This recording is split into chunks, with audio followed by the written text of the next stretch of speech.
आम्ही सगळे आता चाललो शेताकडे काजूच्या बागेमध्ये. स्वामी समत मी आई भाऊ सगळे एका बाईकडून चाललो आहे. आमची काजूची बाग खूप लांब आहे.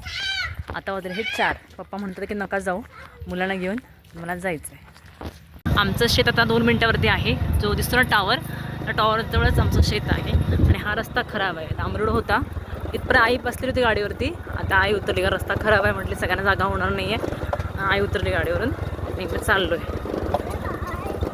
खूप रस्ता खराब आहे. हा तर बरं आहे, पाठीमागे खूपच रस्ता खराब होता. आणि ती आहे आमची काजूची बाग. आता काजू संपले असतील, थोडा काजू असतील, पण 2-3 दिवस झाले काजूच्या बागेत कोण गेलं नाही आहे. म्हटलं मी पण आले, चला जाऊया.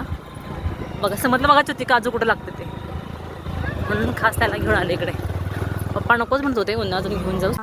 हा आहे पिवळा मुलटा आणि छान लागतो हा पिवळा मुलटा. लाल मुलटा पिवळा मुलटा खायला खूप छान लागतात ते. केवढे पडलेले आहेत, 2 दिवस झाले कोण आलंच नाही आहे.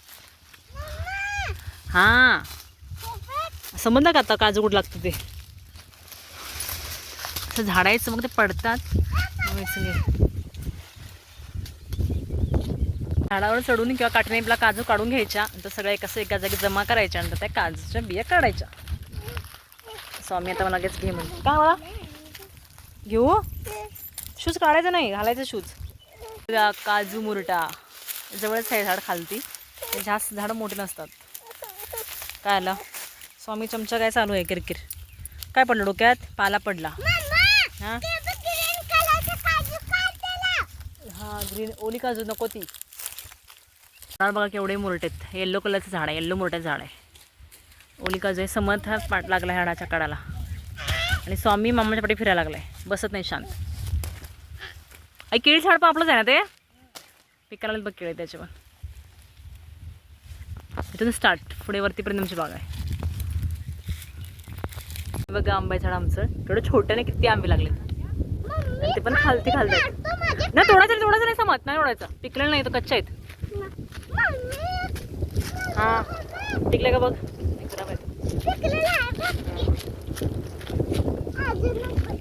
मम्मीच्या पण हाताला आंबे लागतात, तेवढे खाली झाड आहे बघा, म्हणून तोडते. आणि पिकलेलं नाहीत. आणि हा आंबाडा गोड नाही, आंबट आहे. तेवढं खालती लागलाय मुरटा आणि खूप छान. काय हे बघ हा पडला. मस्तच खायला पण छान वाटतं. धुवून खायचं. हां हे धुवून तिखट मीठ टाकल्यानंतर खूप छान लागतं, पण ठसका लागतो त्याने. ही 2 आमची कार्टून माझ्या पाठीमागे फिरतात. सौम्य खाली बघ, खाली बघून चला. आता मी फक्त पहिल्या लाईनमध्येच आहे, अजून खूप सारे काजू ना. अशी वारी होती समोर दिसणं, तशी झालं तसं होतं सेम. तसं करून काढले JCB लावून, ट्रॅक्टरने माती काढले बाहेर आणि असं हे मोकळं पटांगण केले. आता ह्याच्यामध्ये परत पीक घेणार आहे, माती टाकणं दुसरी आणि यात मग ऊस वगैरे काहीतरी लावायचं आहे. असं इकडे करतात. आणि हे आता आम्ही पहिला खाली होतो, आता इकडे ह्या साईडला आलो आहे. ते एका जागी शांत बसलं आहे. समजचं नसताना भांडण पाणी पिण्याबद्दल. स्वामीचे बॉटल आणले, पण समजला पण तीच पाहिजे दोघांची. छोटी छोटी झाड आहेत बघा काजूची, पण काजू लागले नाही. हे खूप मोठं झाड आहे, हे तोडायचं झाड. समज बघा ते हंतरतोय झोपणार त्याच्यावरती. आता खरंच गावची मजा वेगळीच असते. शेताकडची मजा खरंच खूप छान असते, खूप छान वाटतं. हां काय करणार तो तिकडे. हवा खूप येते, गार हवा छान वाटते. आणि ही जी म्हणजे काजूची बाग आहे ना, ती आमच्या पप्पांनी लावलेली आहे. पप्पामुळे सगळं पॉसिबल झाले. पप्पा आर्मीमध्ये रिटायर झाल्यानंतर ना त्यांनी ही झाडं लावलेत. आणि हे सगळं पप्पांच्या आणि आईच्या मेहनतीचं फळ आहे. खूप छान बाग आहे. ते म्हणत होते की तुम्ही मोठे झाले, नातवंड आल्यानंतर ना खूप त्यांना बघण्यासाठी मी केले. आणि खूप छान अशी काजूची बाग आहे. खूप सारे झाडं आंब्याचे आहे, पेरू पण आहे, काजू आहे, फणस आहे, केळी झाड आहेत. म्हणजे खूप वरती, पण वरती मी गेलो नाही, कारण की चढायचं असतं ना, हे खूप उंच असतं आणि हे मुलांना घेऊन चढणं पॉसिबल नाही आहे. त्यामुळे आई म्हटलं की थांब खाली. थांबते, खूप हवा गार सुटले. थोडं उंच आहे, हा बांध म्हणतात त्याला. आणि चढून जाणं, दोघांना उचलून घेऊन जाणं पॉसिबल नाही आहे, म्हणून मी खालतेच थांबले. आणि झाड केवढं छोटं आहे बघा, काजू कडं लागलं त्याला. सगळे काजू पिकलेत. रेडवाला आहे, लालवाला आहे. थोडं बघा काजू रेडवाला थोडं तुरट लागतं, मला येल्लोवाला आवडतं. हा आहे रॉयल शेतकरी, काजूचा मालक, भावी मालक. सध्या तरी मालक नाही आहे तो, भावी मालक आहे. आणा रे तो, पण आम्ही दिलो तर मालक होणार, तर आम्ही आहेच मालकीन बाई.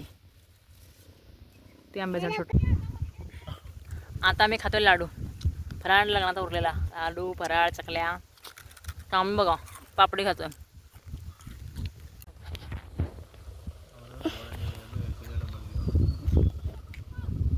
पाऊस येणार आहे, गडगडते आणि आम्ही चाललो आता घरी.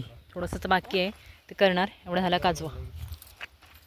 हा लागला रडायला, किरकिर करतोय सगळं जाव्या घरी म्हणून. जाव्या जाव्या जाव्या तर पाऊस इकडं झाला. तिकडच्या बाजूच्या गावामध्ये पाऊस पडत आहे आणि थंड हवा पण सुटले. त्या वाजले 6. अजून पण ऊन आहे पण गडगडते.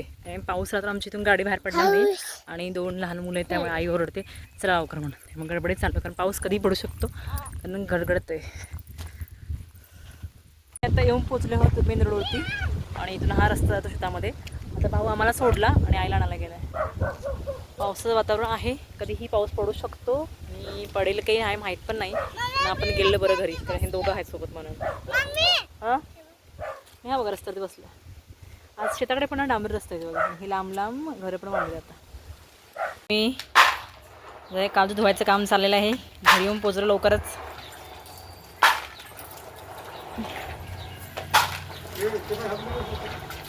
मम्मी ते काजू आहे.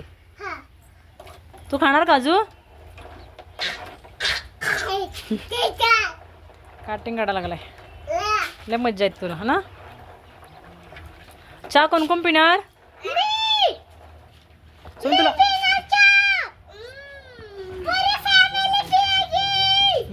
मीच दोघांना ही आंघोळ घातलेली आहे आणि आता मस्त असा उपमा बनवला आहे. त्यांना दोघांना बाहेर बसूनच खायचं आहे कारण मामा बसला बाहेर तर खात म्हणून. त्यांना बसा कारण हात गरम होते त्यामुळे बाहेर बसलेत. त्यांनी गावेला बाहेर बसून खायला त्यांना खूप आवडतं. त्याच्यासमोर आंबा आहे, ते आंबा बघत खायचं सामान.